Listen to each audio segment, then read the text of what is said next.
Have you ever felt that no matter how hard you try, there's never enough time in your day?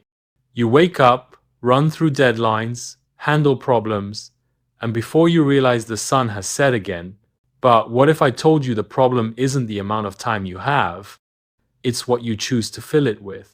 This is the story of a professor, a jar, and a powerful lesson that will change how you live your life. The jar of life. One quiet morning, students walked into their classroom. At the front stood their professor calm, smiling beside him, a large empty glass jar. Without saying a word, he filled the jar with big stones, each the size of a fist. Then he looked up and asked, "Is the jar full?" The students laughed. "Yes, Professor," they replied in unison. The professor smiled, but didn't speak. He then took a box of small pebbles, poured them into the jar, and shook it gently. The pebbles rolled into the spaces between the stones. Again, he asked, "Now, is it full?" A few students chuckled, "Probably yes." Still smiling, the professor reached for a box of sand and poured it in. The fine grains slipped into every tiny gap left by the stones and pebbles. "Now," he said, "is it full?" Everyone nodded. "Yes, definitely this time." Then, the professor took a cup of coffee and poured it right into the jar.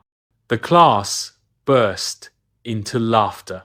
As the laughter settled, the professor spoke. "This jar represents your life. The big stones, they are the most important things. Your family, your health, your dreams, your purpose. If you lost everything else but these remained, your life would still be full." He held up a pebble. "The pebbles are the less important things: your job, your house, your car, your possessions." Then he scooped up a handful of sand. "The sand is everything else. The small stuff: gossip, stress, social media, worries, distractions." He paused, letting his words sink in. "If you put the sand in first, there's no room for the stones or pebbles. But if you place the big stones first, everything else can still fit in." The class sat silent, absorbing the meaning. Then a student raised her hand, smiling curiously. "Sir, what about the coffee?" The professor chuckled. "I'm glad you asked. No matter how full your life seems, there's always room for a cup of coffee with a friend." The class laughed again, but this time with understanding in their eyes.